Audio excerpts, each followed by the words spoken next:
얘가 미워. 오늘 미워. 오늘 미워.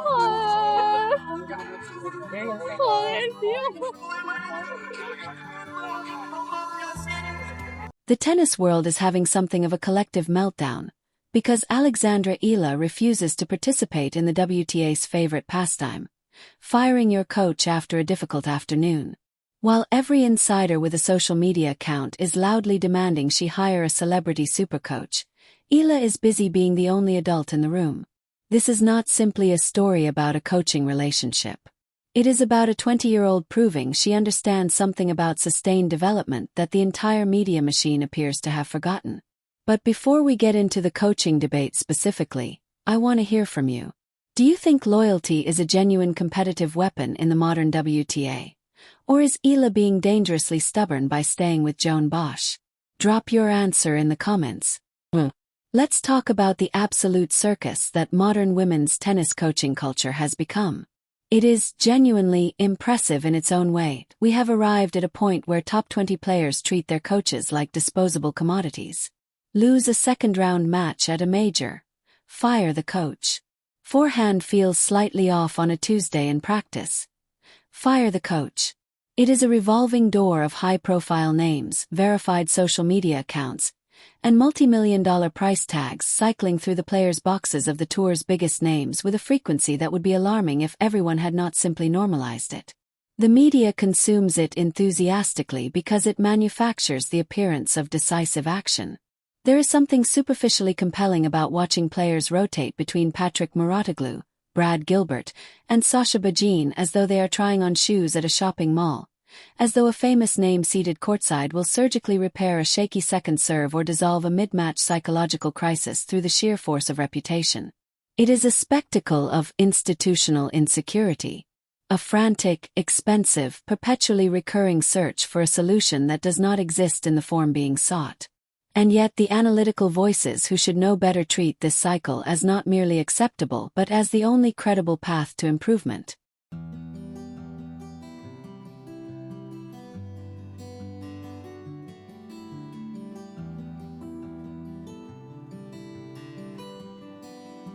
And then there is Alexandra Eala, the player with a skyrocketing ranking, the corporate sponsorships, and a fan base that has turned her matches into national events. The tennis establishment looks at her and visibly short-circuits. They cannot compute why she is not playing the game they expect her to play. To them, she is a superstar now. And superstars are supposed to have superstar coaches, people who have sat in Grand Slam winners' boxes, who have transformed other players' careers, whose names generate their own headlines. The media is already inventing rumors about seven-figure offers she has allegedly rejected from elite celebrity coaches, because the concept of deliberate loyalty in a sport driven by panic and ego is something they genuinely cannot process. It would almost be amusing if it were not revealing something important about the values the WTA's media ecosystem has quietly normalized. So let's have the serious conversation. Because it starts with understanding who Joan Bosch actually is, and what he actually represents in Alexandra Eala's story. He is not someone Eala found 6 months ago through a recommendation. He is not a hired hand brought in to manage a specific technical problem. When a 13-year-old girl packed her bags in the Philippines, left her family, and arrived at the Rafa Nadal Academy in Mallorca to begin one of the most demanding development programs in professional sport, Joan Bosch was already there. He is the fundamental architect of her game, not in the abstract retrospective way that phrase is sometimes applied, but in the most literal sense possible. Consider the psychological reality of being 13 years old, separated from your parents, living in a country whose language is not your own, and being put through the daily intensity of that academy. 5 hours of training. Physical conditioning that pushes adult professionals to their limits. Academic obligations running alongside athletic ones. The complete sacrifice of any version of a normal adolescence. And through every brutal 6 o'clock morning session, every moment of exhaustion and self-doubt and quiet tears on a practice court, Bosch was the person standing on the other side of the net. He did not appear when the Nike deal arrived. He was not there for the cameras or the sponsorship checks. He was there when she was just a kid with a heavy left-handed swing trying to find her footing in a foreign country. And he stayed. In professional tennis, which is genuinely the loneliest sport in existence, that kind of history is not simply sentimental. It is functional. When a player is down 2-5 in a deciding set, lungs burning, legs heavy, facing a breakpoint that could end everything, the only lifeline available is the player's box. In that moment, what matters is not the coaching credentials of the person watching. What matters is whether that person knows your breaking point, because they helped you push past it years ago, in a practice session nobody else witnessed, when the stakes were just the two of you and the work. That level of psychological intimacy cannot be purchased with a contract regardless of the number attached to it. It is built over years of shared suffering, and it either exists or it does not. Now let's address the tactical argument, because the critics who suggest Bosch lacks the experience to take Eala further deserve a direct response. The entire identity of Eala's game is built on the Spanish clay court philosophy that sits at the core of everything the Nadal Academy teaches. Heavy, suffocating topspin. Point construction as a long-term strategic exercise rather than a search for immediate winners. An absolute refusal to donate free points. The patience to outlast opponents through accumulated pressure rather than outright power. We have watched her take Jessica Pegula to the absolute edge. We have watched her physically exhaust tour veterans who have been playing at this level for a decade. That does not happen by accident, and it does not happen through coaching instability. Bosch has built a game plan that maximizes Eala's specific physical tools as a left-hander.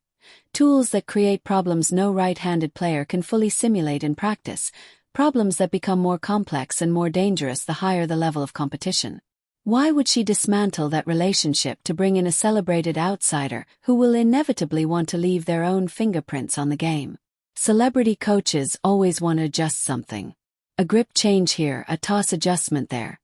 Not because the player needs it, but because the coach needs visible evidence of their own contribution. If she wins a Grand Slam with Bosch, the credit belongs to her and her team. If she wins with a famous outside hire, the narrative immediately becomes about the coach's transformation. Eala is too perceptive not to understand exactly how that dynamic works. She does not need to be rebuilt. She needs continuity. And her refusal to be pressured into disrupting it says something specific about her maturity that is worth examining carefully. Think about the pressure she is actually operating under. An entire nation expecting Grand Slam titles. Sponsorship obligations. Media scrutiny that intensifies after every result in either direction. It would be extraordinarily easy, and commercially understandable, for a 20-year-old to let external pressure override her judgment, point toward the coaching setup after a difficult loss, and hire a famous name to demonstrate responsiveness. That is what the media wants. That is what generates the narrative they can work with. She remembers something different. She has spoken about her grandfather Lolo Bob, and the lessons from those early days on public courts in the Philippines. That you do not abandon the people who built the foundation simply because you finally received an invitation to a larger stage. That principle is not nostalgia. In the specific context of professional tennis, it is strategy. Bosch understands the full weight of what she carries. The cultural expectations, the family dynamics, the pressure of being a symbol for a nation that has never had a player at this level before. He has been managing all of that alongside the tennis for years. Replacing him now, in the middle of the most critical developmental stretch of her career, would mean attempting to build an entirely new communication dynamic with a stranger while navigating the highest pressure moment she has ever faced. The stability of her camp is not incidental to her performance. It is the reason she can play with the freedom and aggression that makes her dangerous. The experts who speak about taking it to the next level, as though it is a geographical destination that only expensive coaching changes can unlock, consistently ignore one of the clearest patterns in the sport's history. The players who sustain excellence at the top, who do not simply peak and fade, almost universally share a foundation of extraordinary continuity and stability. The Nadal story is the most obvious example, but it is far from the only one. The WTA's institutional obsession with a new coach cycle is precisely why so many genuinely talented players hit a ceiling and then disappear into a sequence of technical adjustments and communication resets that destroy their natural rhythm without ever addressing the real problem. Eala is watching that cycle from a deliberate distance and choosing not to participate. The supercoach mythology also deserves to be examined more honestly than it usually is. Many of these celebrated figures are skilled at managing relationships, giving good interviews, and identifying what a player wants to hear. They arrive, suggest a few adjustments to establish their presence, and collect a percentage of prize money. When the inevitable dip in form arrives, because every player at every level experiences dips in form, they have already established enough distance from responsibility to survive the narrative cleanly. It is a cycle that serves the coach's brand more reliably than it serves the player's development. Bosch operates from a completely different set of incentives. He is invested in the person, not the percentage. He has seen Eala at her lowest before the world knew her name. That kind of investment does not migrate to the next rising star when the results get complicated. For anyone genuinely worried about stagnation, look at the trajectory. The numbers are linear and sustainable. The quality of her tennis against the top players in the world is improving every month. This is not a flash generated by a new coaching dynamic. It is the compound result of years of consistent, high-level instruction applied to a player with the intelligence and work ethic to absorb and implement it. Disrupting that now would be the equivalent of changing an aircraft's engine mid-flight because someone suggested a different grade of fuel might add marginally more speed.